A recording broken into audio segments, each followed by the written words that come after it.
I'm Hailey. And I'm Jessi. And you're listening to Personality Hire, the podcast where Weezer's Blue album changed my life as a young person.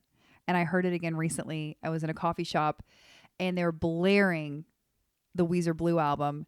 And this girl next to me said, I hate it when coffee shops play music like this early in the morning because it's so loud and this is not my type of music. And I just internally thought, shut up. This is me as music because Weezer was special to me. And it also brought back a memory that I won tickets on the radio to see Weezer perform live at the Braves Stadium. They performed on the field after a game. And That's Rivers so cool. Rivers Cuomo, I loved all their music from back in the day. And I just wanted to share that. If you're feeling like maybe you need to be nostalgic or maybe you never discovered early Weezer, please go enjoy the Sweater Song. Please go enjoy Buddy Holly. Go enjoy Weezer. Okay. I've never listened to that album, so I will have to dip my toes. Yeah, it's great. You know, we talk a lot about, I think, our emo roots from music. And that's just one album that for me it's timeless. Like I think that there's a lot of emo music. Weezer emo? I think that it's garage rock. It's like indie. But it is indie garage rock, but there is an emo element to it in my opinion. But we talk a lot about our emo roots, like our proper pop punk roots and what we listened to as younger people. And to me there is a definite timestamp on that in the sense of where you listen to it now, it sounds of an era. It's a time. You're so right. It's a time gone by.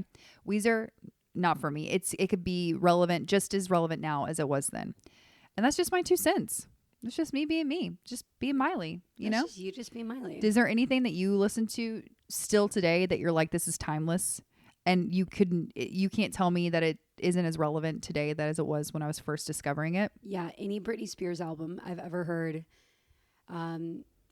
Especially like her first 3, I would say so good. I could listen to it over and over and over and over and over and over. I'm trying to think what else off the top of my dome that I would say is so timeless. I think any song that I listen to that brings up these warm, fuzzy feelings of being a child and being like not as crazy as I am now.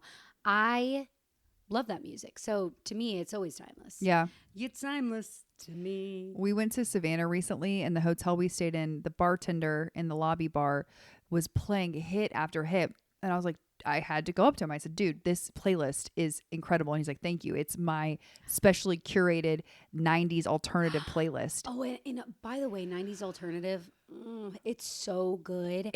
I was not even awake yet as a human, but we would go to this pool every summer called Dorchester, and that's where we were on swim team, whatever, when we were little. That's what they played, 90s alternative, like songs probably that were inappropriate for all ears to hear. They didn't care. Yeah, they were playing 90s alternative. So that's where I heard. And my older babysitters, we'd call it the 1-2 Dodge Neon. Jenna, my babysitter, she was 16 or 17. I don't know. To me, she looked like she could have been 40 for all I care. Because at that age, when you look up at high school people and you're like, you're so old. And now I'm also afraid of them. Like, you innocent little teeny baby. But they were also so scary to me. I was terrified of them. I wasn't scared. Oh, I think it's because I was in dance with them.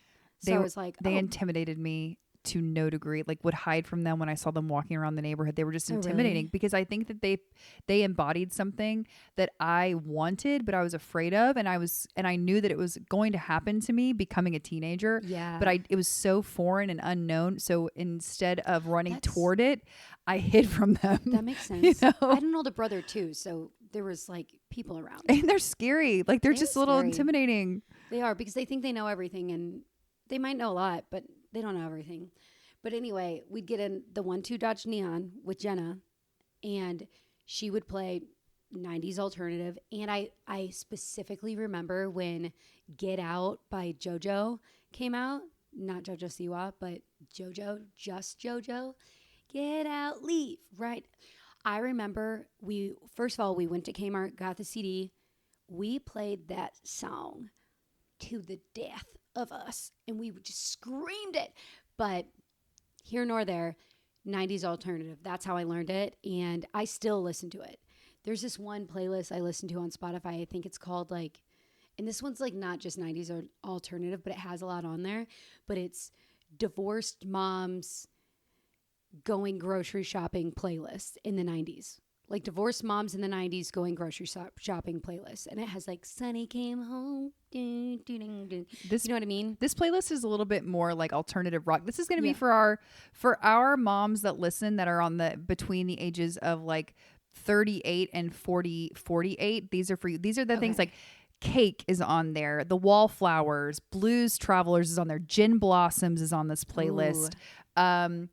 Just, you know, anything. Matchbox 20 was even on this playlist. There's just a lot of really good hits. I'm going to share this playlist so you guys can hear about it. But going to your story about your babysitter, I also had a babysitter who I had my first listen and look at Gwen Stefani, Tragic Kingdom with this babysitter. And I remember specifically, she sat me down, she opened the liner notes of a Tragic Kingdom CD of No Doubt and said, this is Gwen Stefani.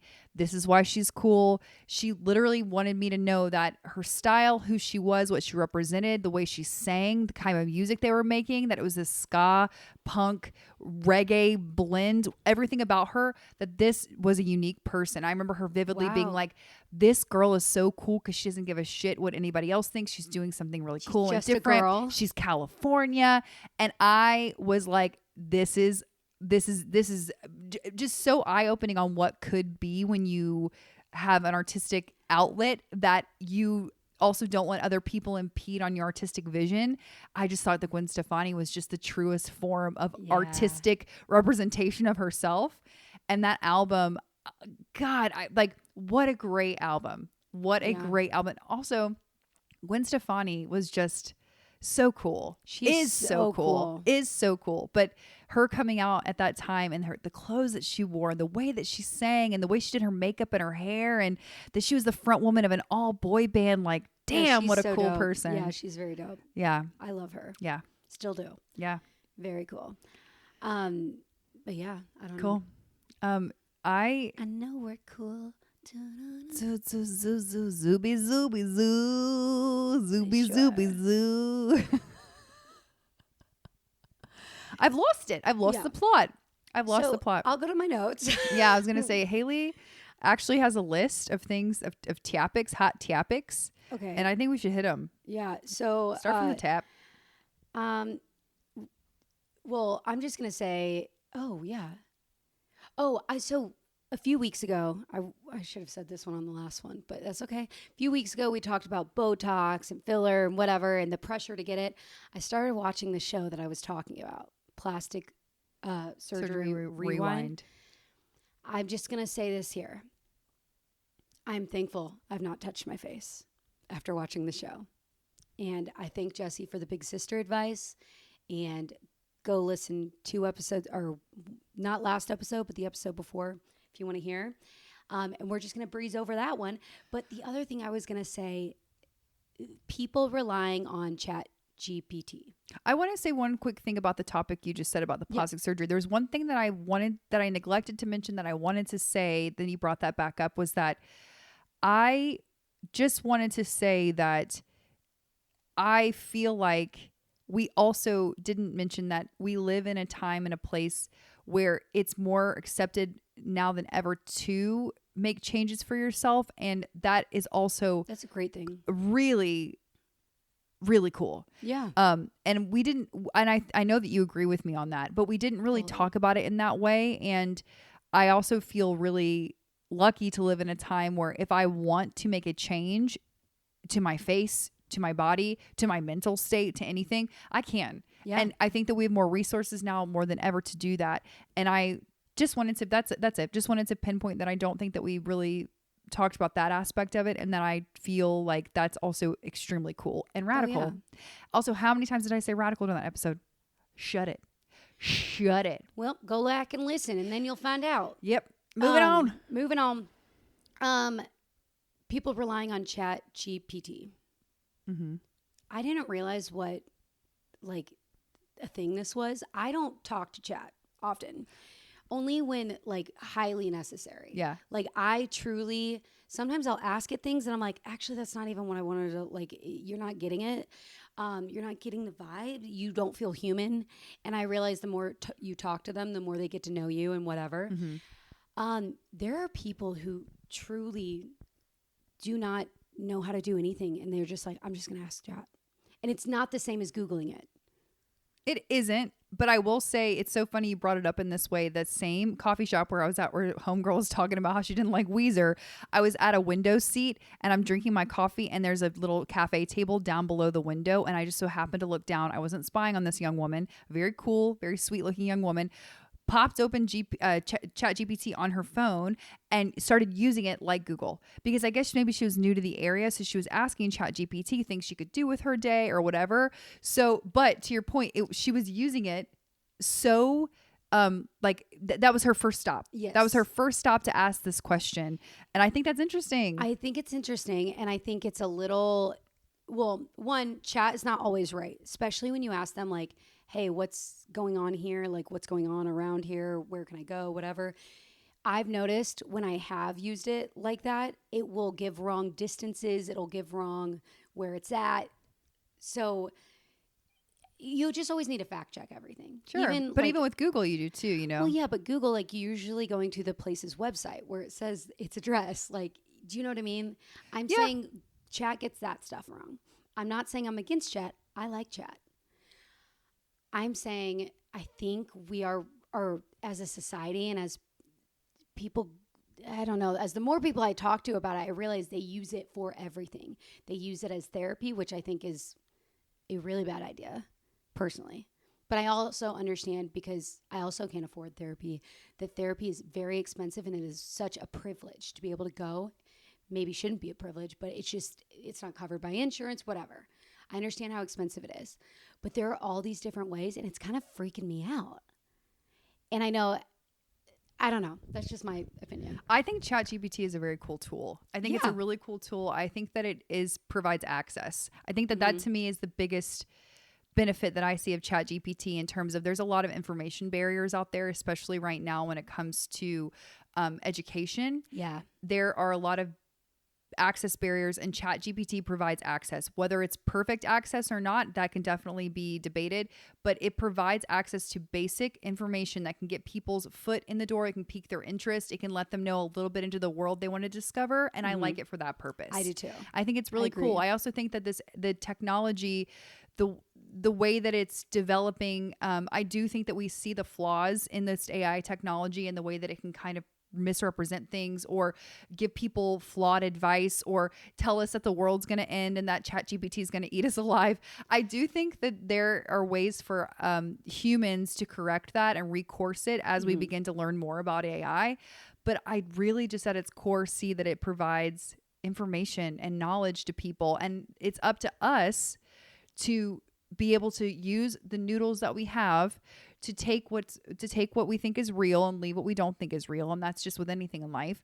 But I love to think that maybe somebody might be asking ChatGPT what it takes to become a nurse or those types of things. I think that stuff's great. And by the way, when I'm saying I'm getting like worried when we're asking Chat everything, I mean, like, what should I do today, Chat? I think we're like losing some critical thinking skills. But what if it's a starting place though? Like, what if for a critical thinker, what if that is a starting place for them to go and I need a nudge. I need something to like put me in a place where I can critically think, because I do think that ChatGPT is also really good for thought starters for different things too. It definitely is. It's like helped on different, me. Yeah. No, and I'm not saying, by the way, I feel like, I mean, I don't know. I feel like I'm being clear in saying that I don't think Chat is bad. I do think that we're coming into a time where everybody's relying, or a lot of people are relying a lot on Chat. I think that can be not good for personal, I think, critical thinking skills. I'm not saying starting conversations or getting ideas or whatever, because that's what I used, like Google for, like when I was in school or whatever. Like, what are the top 5 women who blah, blah, blah, blah, blah. You can ask Chat that too. That's great. I'm not saying that. I'm saying it is kind of scary coming into a time where there are a lot of people. I don't want to say a whole generation. But there are a lot of people who literally are on chat 24/7 asking them what to do. It's also new too, and people I think are still kind of like excited. Yeah. I think the one thing I'm interested to learn more about AI and ChatGPT specifically is the environmental repercussions and the water usage. And I don't know enough about that. I need to educate myself more about that, about the environmental aspects and the potential the potential negative effects that it could have. And I only know the things that I've heard or read, and I have not checked the source. Cite the source. Cite so everything. I need to look into that. But I think ChatGPT really is, again, we talked about this a couple episodes ago. I think people are using it in some form as another social media app. It's new. It's kind of the same way that we were discussing how we use the weather app. I think that it's kind of like, it's another social media app. It's another place for me to put every thought, the way that X is a place where some people put every thought, and the way that Facebook messages, when they first became popular, the statuses, I put my every pea brain thought on there. Maybe people are putting their every pea brain thought, in ChatGPT now. It's another place to like dump your brain. Fart, yeah. I don't know. No, that's so true. And that totally could be it. It just... maybe we are all in a year going to be like, halt, cease to do this because it's using so much water and we're all thirsty. I don't know where we're going to be. No, I see like a bunch of different conflicting things. It's the same amount that I see different articles saying like... what are they called? Like smart cars or not smart cars. What do they call them? Smart cars? Chargeable cars. What do you call them? The drive themselves cars? No. Like a electric cars. Thank you. Wow. Hello. I could have asked Chat. ChatGPT. The chargeable. Plug it in. You plug them in. Like what? I was so scared. But how those are actually worse for the environment to make. And I'm like, what? So we can't win. We can't win. So you try to make something good and then it's actually bad and whatever. So I actually don't know, because I've seen the same amount of articles like contradicting chat the same way I have with electric cars. Have you seen this too? I've recently saw I think it was on the Today Show, a piece on this man who had fallen in love with an AI bot that ChatGPT had created for him. Ex machina. And he was married. He had a family. His wife knows about his AI girlfriend, his ChatGPT girlfriend, and he just is so invested in this relationship with this fictional woman. And that to me that's another danger of this. Ex Machina. He needs to watch that movie. That's another danger. Put it on your Friday night movie list with the fam. Of you might break up. The fictional element that comes along with it, and how we're tying fiction into reality. That is quite freaky, and that's Black Mirror-ish for sure. Yeah. Having a fictional reality, like having an AI girlfriend. I never tried it. Try it. You might like it. No, I'm not going to suggest to try it. I'm gonna. Well, if you want to try it, then go watch Ex Machina. And then also, I would just say, I don't know. I don't want this whole episode to be about AI and whatever, because I don't even know enough about it, to be honest. But I will say, like, I'm not the biggest fan of relying on AI, because I just know how many people will not have a job afterwards. And I think, I don't know, and I can say that confidently about the entertainment industry, and I'll just leave it there, is that a lot of really creative people will lose their job unless there are regulations put around it, or we just find a not evil way, because there are so many good ways to use AI. AI is good. We take things way too far. It does present itself a new host of problems in terms of regulations and legislation that will hopefully follow for many different uses for it. The one thing that I'm legitimately frightened about, truly scared of, are these standing upright walking robots. I saw a video of one dancing to a song. Is the one that kicked. And then he fell down and he started freaking. Oh my gosh. Yes. Okay. So that one was moving a little bit too smoothly. It was like, they are moving better moves than me. Better moves, better rhythm, better everything than me. And I was like, you're moving like a dancer, professional dancer. So now professional dancers, sorry, out of work. It just really freaked me out that this robot truly had so many human-like qualities in its movement, and it was so fluid. The fluidity of it, and that it almost appeared as though gliding. And it looks like, I know it wasn't thinking in the sense that we think, but it had a personality. You could see the way that its body was moving. It was like one thing affected the next, the same way a normal person does. I know that probably sounds silly to hear me say it out loud, but the fact that these robots, there are a lot of conventions right now. I'm seeing a lot of things pop up, and I know that I've been to a few conventions in the past too, where these robots are working these booths, and it's kind of like a spectacle to get people drawn into these booths. But I don't like it. It freaks me out. I'm gonna go ahead and say I'm not behind it. The only robot I'd be down with is Rosie. Chuck E. Cheese. I was gonna say Rosie from the Jetsons. Okay. Charles Entertainment Cheese. He's an animatronic, I guess. He's not a. Well, is that a robot? Yeah. Yes. Right. Yeah. I mean, it moves robotically. Yeah, it moves robotically and on its own, or with like. Press play. Yeah. It moves. That's a robot. Okay. I like Chuck E. Cheese, and I would like him to invite me to his last time I went to park. Chuck E. Cheese, there was no longer a animatronic band, but they still bring out for the birthday parties, a youth dressed up in a Charles E. Cheese outfit. Oh. But I didn't see the animatronic Chuck E. I bet it's expensive. To maintain and make those. And because it's just more expensive to do all of that. I've never asked you this. Have you ever been to a wax museum? I have. Wax figures? Yeah, me too. How'd you feel about that? I felt like I didn't need to go again. Mm-hmm. I felt like, don't show me that. Mm-hmm. Don't talk to me that way. You know what I mean? I felt like some of them looked very real. Some of them I would have sued if it were me and they made me look like that. So that is the biggest. I don't often, I can really reconcile with a lot of things in my life. Like when people, like when I see things, even oddities or like weird things happen in my life or weird whatever, I can reconcile with it and say, here are some reasons why I could see this being a thing. Insert whatever thing.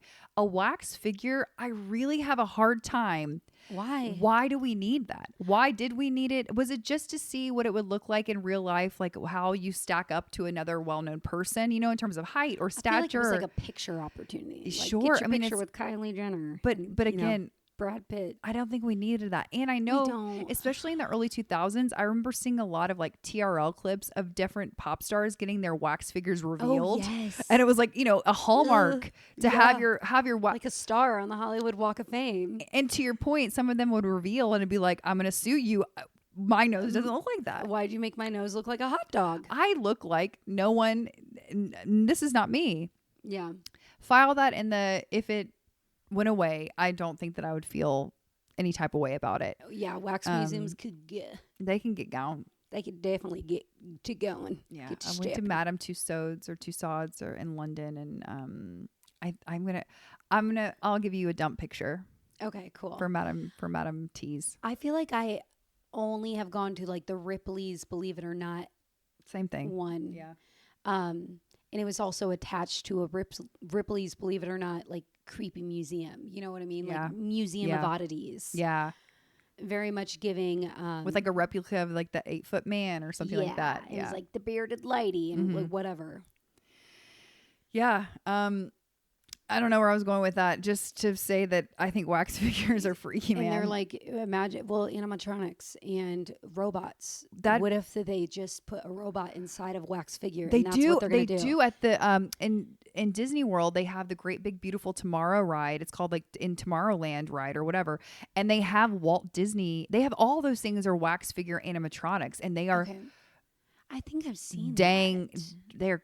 They're creepy. I mean, I just don't talk to me like that. You know what I mean? Like I'm scared. I'm not getting on no little boat and letting a creepy wax figure talk to me on a ride. I can tell you that much. Actually, I might talk to me around Thanksgiving. We might be going to Disney World. That's exciting. I Disney World's so much fun. I really only have fond memories of it there. I know that some people have different opinions on it, and I think it's all valid because it's an experience. Yeah, it's an experience. with a lot of people, and all of humanity is there. So you're getting a good look at all different types of people. Yes, which is cool. But for some people, scary. the proximity to other folks, I get it. I do get it. Yeah. Did you have anything else on your list? On your top of the pop list? Well, the other one that yes, I have one. There is I'm just gonna ask this. Where were you when Not Ready to Make Nice by the Chicks came out, and how did it affect your childhood? I don't know, because I only really listened to their first 2 albums, and I think that was on another album. So I'm not a good barometer of this. I can tell you that the Chicks, I still listen to their music to this day. Okay, another album that's timeless. I mean, like that first one, the first album, Ready to Run, I think it was. Yeah. I still listen to that. I still think that the Chicks were and still are ahead of their time in terms of like the songwriting that they were bringing to the table. Mm-hmm. And if you were a girl coming of age during that time, a lot of what they talked about was getting ready to go out on your own, or having the courage to go out on your own. And I remember square dancing in a hot gym to a lot of that stuff. That's amazing. So that's my 2 cents. Where were you when you first heard that song? I don't remember, but I just remember it was controversial. And I was wondering what you thought, because you were a little bit older, so you maybe could have remembered, because, they said something about the president at the time, George W. Bush. Yes. And they said something of around like, I'm ashamed that he's from Texas, because they're Texas girly pops. And it should be something that you can just say, because, America. Freedom of speech. They got canceled before canceled was getting canceled. Yes, they were like the first canceled. Mm-hmm. And then years later, they came out with Not Ready to Make Nice. In that I'm not ready to back down. If you listen to those lyrics, I'm like, ugh. And they're just very powerful lyrics. And again, they're just amazing. But I do remember when that song came out, and I was like, they're right. They're right. They're not ready to make nice. They're not ready to back down. They're still mad as HE double hockey sticks. I like it a lot, because I think that we hear a lot about forgiveness, and sometimes forgiveness is not for the person you're forgiving, it's for you. And the forgiveness is what helps you sleep at night, and it allows you to let it go so you can move on and you can get on. Sometimes, in my opinion, I do not want to forgive, I do not want to forget, and I don't want to make nice. And I don't think that we have to fall into this category that you've got to forgive and forget and make nice in order to move on and have a productive life or have a good mental state.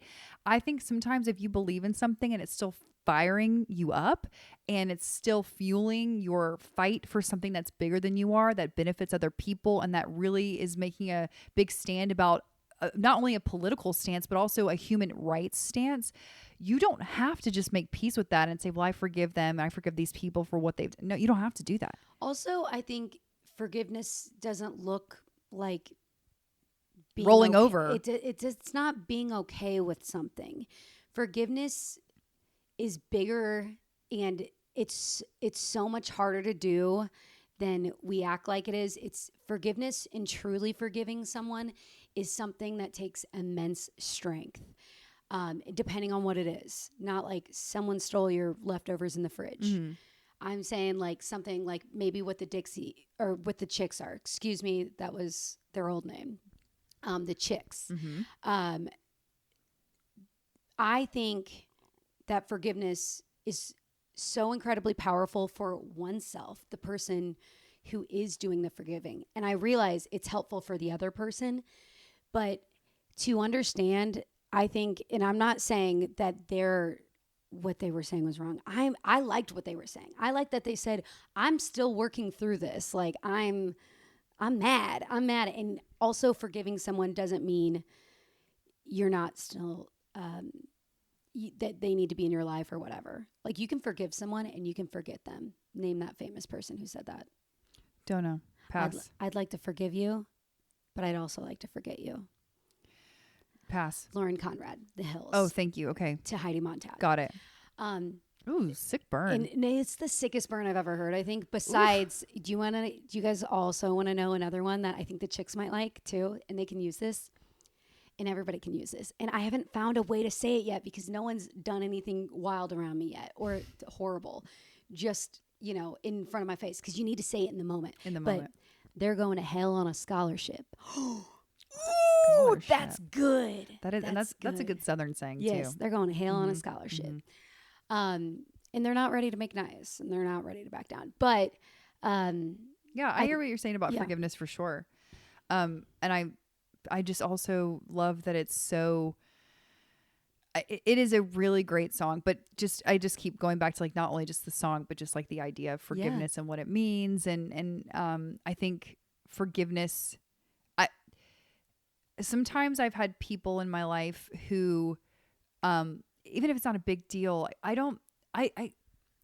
when people tell me they're sorry about something that they've done that they've either thought hurt me or they perceived as hurting me, and they say that they're sorry to me, I've always immediately been like, you don't have to apologize. You don't need to say you're sorry to me, because I take the idea of apologizing and accepting an apology so seriously that there's nothing, if I know you love me and I love you, there's really nothing that warrants an apology if I understand that you love me. I'm not saying that I don't like, that it's not a nice idea when people do apologize to me for something that maybe they perceived as hurting me. I'm not saying that isn't, I'm not acknowledging that they're doing it because they care about me and they want me to know that they care about me through this apology. But all I'm saying is I find myself more often than not just saying, you don't need to apologize. I don't need you to say you're sorry. And then I have to often say to them, like, it's not because I don't hear you. It's not because I'm not accepting it for what it is and means to you. It's just that this is not that big of a deal. This, to me, in the grand scheme of our relationship, is not a do or die, not a make or break. And I don't need an apology until something really hits the fan. Do you know where I'm coming from with that? Yeah. So I guess I just think that, to me, apologizing or something, or apologizing to someone or about whatever, is just, it's a big deal. And so when something is just like a small sorry, I'm like, don't do that. Don't do that. I know you love me. I know I love you. You would never do that on purpose. You would never ever do something on purpose. Don't apologize now.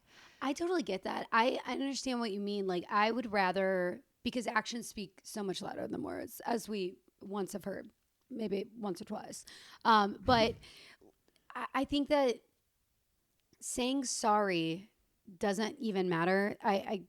It doesn't do anything for me unless I feel like behavior would change, if that makes sense. Or like, I'm trying to think of like a situation that we could say that it's a one-time thing where it's not like the behavior needs to change, or like the behavior was not kind or whatever, because it all is just like actions, right? Like when you say sorry, like if someone steps on my toe and they say sorry, like it's like,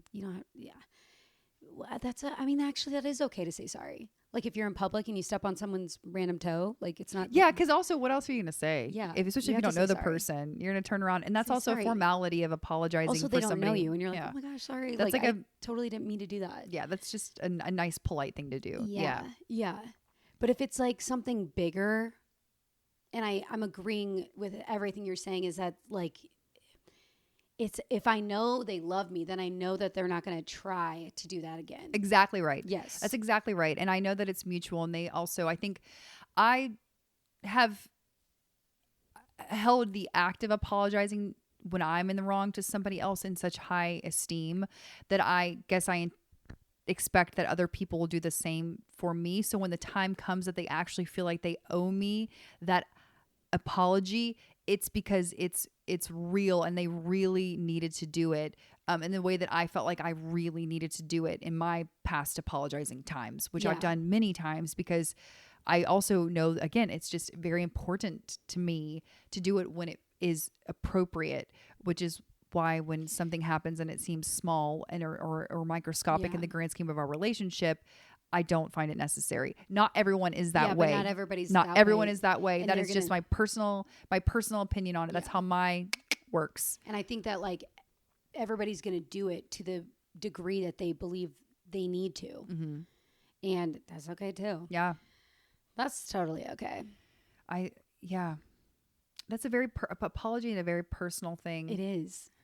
and it's a very vulnerable thing. And it takes a lot of guts to apologize, because I've also had people in my life who would rather terminate a relationship or a friendship than apologize. I've seen that so many times. And admitting that I think sometimes too, even admitting that you did something wrong, even if you don't fully understand the why, can be powerful if you are committed to understanding the why. If you're committed to trying to learn more about the why did this hurt you and I didn't understand it was going to hurt you, that's where the real apology starts, is when, to your point, the action or the act of trying to understand the why did that hurt you? If I'd said something and it didn't even faze me that it would hurt your feelings, but it did, then I need to understand you on a deeper level, because that means that there's something that hasn't been unearthed here that I want to know about you more, so I never do that again. It can also open up different avenues for communication and bettering understand somebody. I'm sorry, I'm like fucking Dr. Philling it, but I'm just thinking about the act of apologizing or hurting someone, or the unintentionalness behind it. Yeah, I think the most important part, at least when it comes to my life and like when I think about apologies and what you're saying, and I think the most important part is having the discussion of why or whatever, because the last thing I want is someone to apologize because they know I'm not feeling good about something, but they don't know like what they're even saying. Mm-hmm. Like I want someone to say, ask me questions, or like just it, because that's the act of loving someone, right? Like what you were saying earlier, like if I know they love me, well, then there needs to be a conversation about it, because and that's the most vulnerable and icky part. And I hate doing it. Like I hate when I know I have to talk to someone about something, because I'm like, ugh, like I love them so much. I could totally just like forget this ever happened, because I am very forgiving in that way. And I sometimes am a little bit too forgiving. However, I know that if I don't have the conversation with them, it's going to happen again, because they don't even understand that it happened. Yeah. Yeah. So it's like, I do want them to it's not say sorry, but like wonder why I'm feeling whatever I'm feeling. I think I've had to get care about that. Better about that in my adult life, of offering up that information, because to your point, it's so much easier to go, I don't feel like talking about this. I don't feel like opening up to the why behind why it hurt me, because it actually is more trouble than it's worth. Sometimes it's more painful than it's worth. But in my adult life, especially in my marriage, to be frank, I've had to get a lot better about the why behind my feelings were hurt about something, and really diving into painful bits of who I am to say, this is what your words made me feel. And the words sometimes are not even on the surface that hurtful, but because of my experience, because of who I am or my personal life, the word had a meaning to me, or the phrase or the conversation had a meaning to me that just dug at or pulled at something. And then you have to be brave enough to say, I'm vulnerable. Ooh. I have flaws. This hurt me because one time at band camp, X, Y, and Z. You know? Honestly, that's probably the worst part, is like telling someone why you're hurt. Oh my gosh, I'm so bad at it. And you can feel like a little weenie sometimes. You're like, ugh. I also feel like, what if I'm wrong? Like sometimes I'm like, what if I am being overly sensitive? Because also you have to understand, and I try to do this before I go into a situation where something like this is going to happen, where there's some kind of like talk happening or discussion. How did the other person view it? How did you view it? Those are two things, and they're both like real. Yeah. Like someone perceives something a different way, and you can't expect someone to perceive something the way you did, but to go into the conversation being like, okay, but this is the way I perceived it. And so how can we move forward from here? And how did you perceive it maybe? And like, let's go through it. But it is such a scary feeling too, because sometimes you'll find out that people are like, I don't care. And then you're like, okay, kind of smelled that. And so now I stepped in it. Yep. I'm smelling it. And now I know more. Away. And now I'm trying to teach you more about me, but in reality, I just learned a lot more about you. Yeah, because you just told me you just don't give a care. Because sometimes your feelings can betray you in the moment, and not all the time. I think you know the difference between a true feeling that is rooted in like, malice, but from the other person, or rooted in something that's just truly hurtful. And then sometimes your feelings betray you and you know that it's because it's something that they would have never done on purpose, whatever. But the way that person reacts to your vulnerability and the way that person reacts to you sharing an experience about why you're feeling the way you're feeling, and they don't receive it in a supportive or comforting or whatever way, it dings the relationship. And sometimes there's no coming back. Yeah, it kind of ends a relationship sometimes. Also, there's the not as if they're ignoring your feelings, but as if they take your feelings and now they're hurt by your feelings. Or they're like, well, I felt this way because you were feeling like that. And you're like, okay, great. I'm glad we're talking. And they're like, so now they're mad at you. And like, they've decided that they've taken that. I've had that happen with ex-boyfriends before. I was going to say emotionally immature ex-boyfriends I've had in the past do that, but they've also done the opposite, where when I say you've hurt me and this is how you've hurt me, they all of a sudden, again, this is my emotionally immature people in my past, they all of a sudden take on your tearfulness. They take on your emotion, and now they're crying and they're upset because I'm upset because you're upset. I'm upset because I hurt you, and I'm crying because you're crying, and I would never want you to cry. Yes. Then you, or my experience at least, I got to button it up. I got to zip it up. I got to dry it up, and I have to tend to their big feelings. Yeah. Because I don't want both of us in our big feelings getting nowhere, you know? And that's also how I was like, this ain't the person for me. If you can't accept and support me when I'm at my vulnerable area, then we gotta call it. We gotta call the time, baby. You gotta keep it moving. Also, it's just like, I mean, I've had also girlfriends cry, and it affects me differently when a girl does it, because I'm like, yeah, I also believe that they are truly sad at what I'm saying, and because they love me and care about me. So there's a difference there. And I also don't feel like I need to take care of them. It feels more empathetic. Yeah, because they're asking about it and they're wanting to know more or whatever. They're not like, I can't believe I did that to you. Mm-hmm. They're like, oh my gosh, that wasn't my intention. And you know what? They're taking ownership. But I was in a relationship for a very long time where I thought that we had good communication because we never fought, but we never fought because I didn't bring anything up, because I knew it was going to end in tears and I was going to have to clean up the mess. And they weren't going to be my tears. Just chew on that for a second. That was not good. And, you know, fighting, or not fighting, but having disagreements, mm-hmm. normal, totally normal. And I just thought we just never disagreed with each other. And it's because I would just brush. I'd be like, whatever. Sure. The conflict did not exist because I you made sure were it didn't. Always mitigating this other person's feelings. I said, I was dodging them. Yeah. Like dodgeballs, baby. Yeah. I mean, I feel like. Have you ever had friendship breakups, like with girls? Oh, man. I have had many friendship breakups for many different reasons. Yeah. Those are the worst.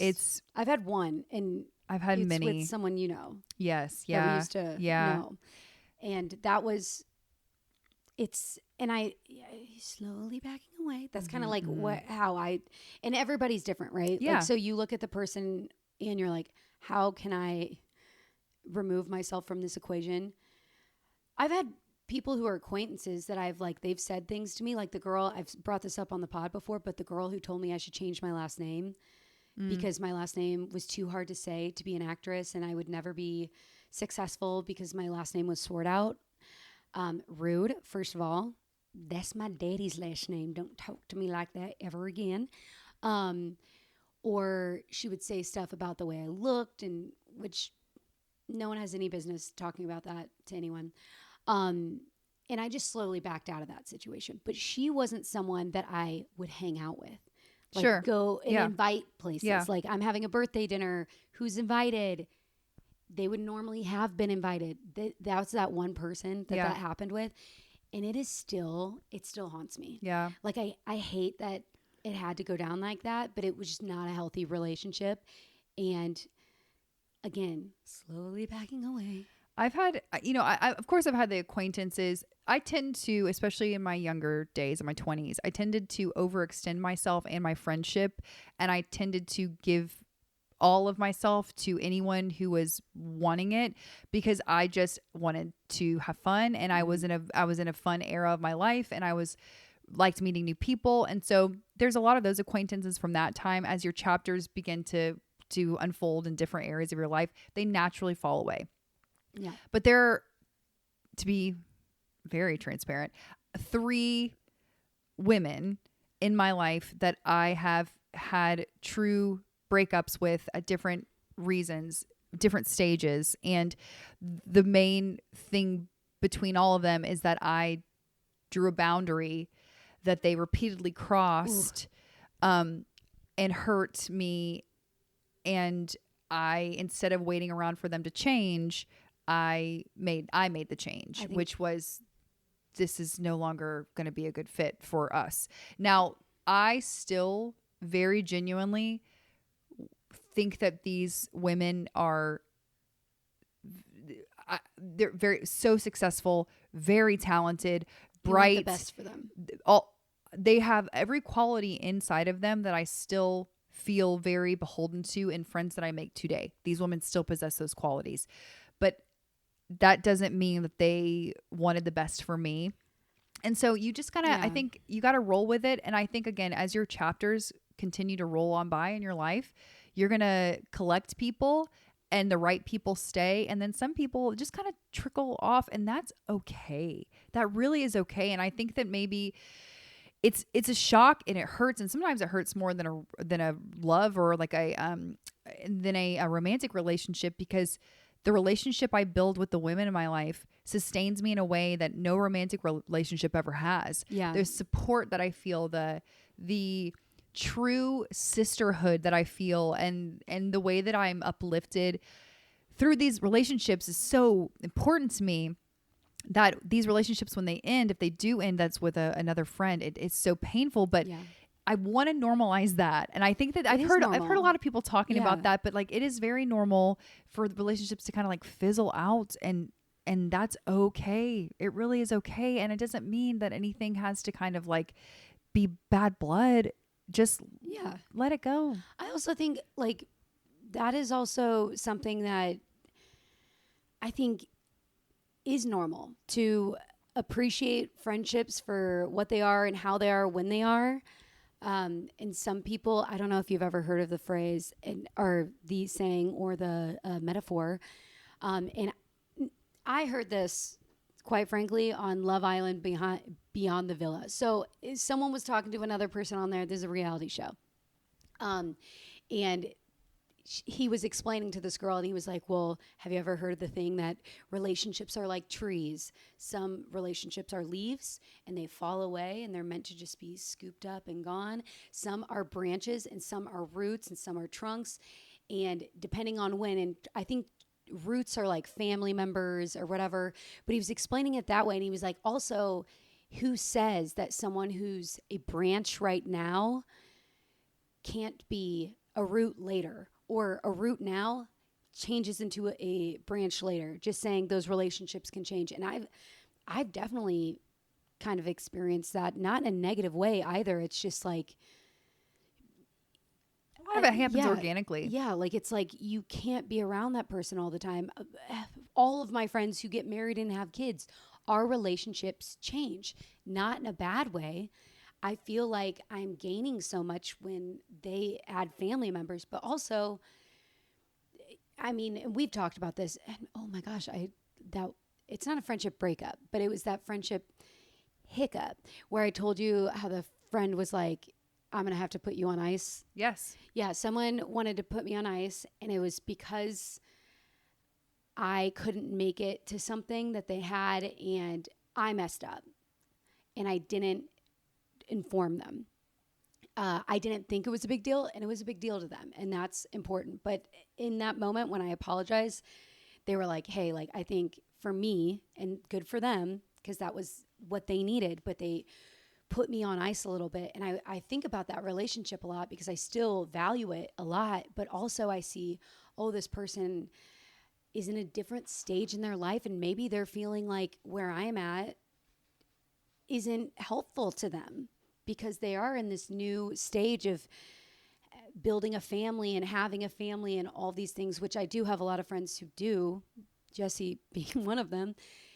But maybe they felt like I couldn't be there for them in the way they needed them. I just recently had someone that it went very unspoken, but my most recent relationship, that a friendship that just kind of like has melted away.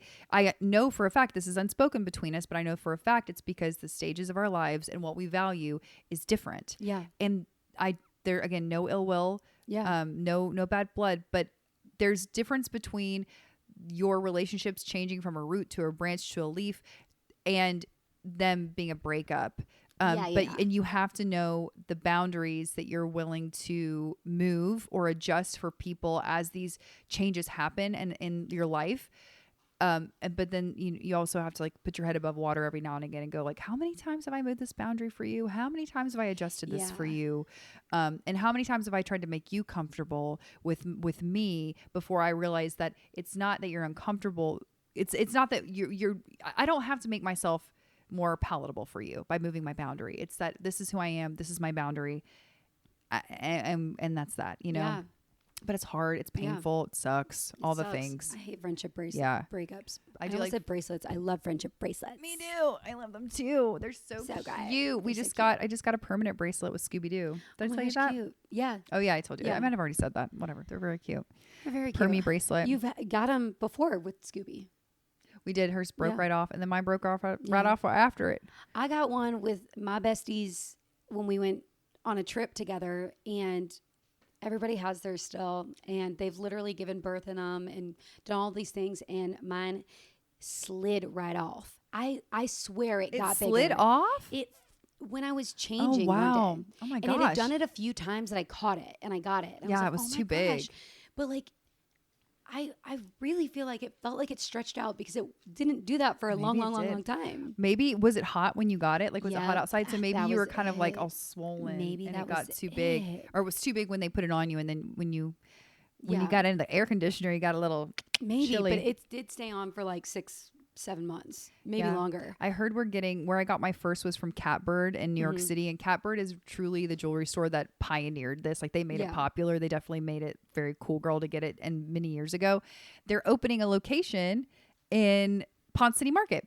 So I think this fall, Catbird, the jewelry store, is going to be in Atlanta. We should reach out to them and see if they want to do a little something with us where all of our new hires can get bracelets. Oh my gosh, that would be so cute and fun. I'm down. Let's also, and off the record, so Catbird, stop listening. But when I hear Catbird, I think of cat, dog, cat, dog, alone in the world with a little cat dog.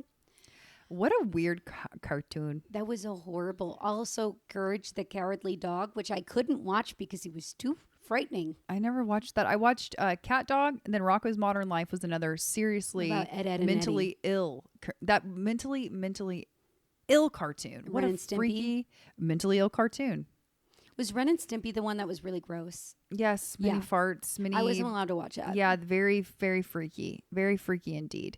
I also wasn't allowed to watch that. Ren and Stimpy was kind of like it was borderline South Park adult humor, but still squeaked by. Yeah. Still squeaked by. Cool. Anything else you want to add today? I don't have much. We're looking good. Yeah. I think we're good. I liked our conversation. It was really nice. I feel like these past 2 episodes, I've genuinely learned new things about you. Some of them were a little bit silly and fun. And some of them, like today, we really talked about our values, our value system. Yeah.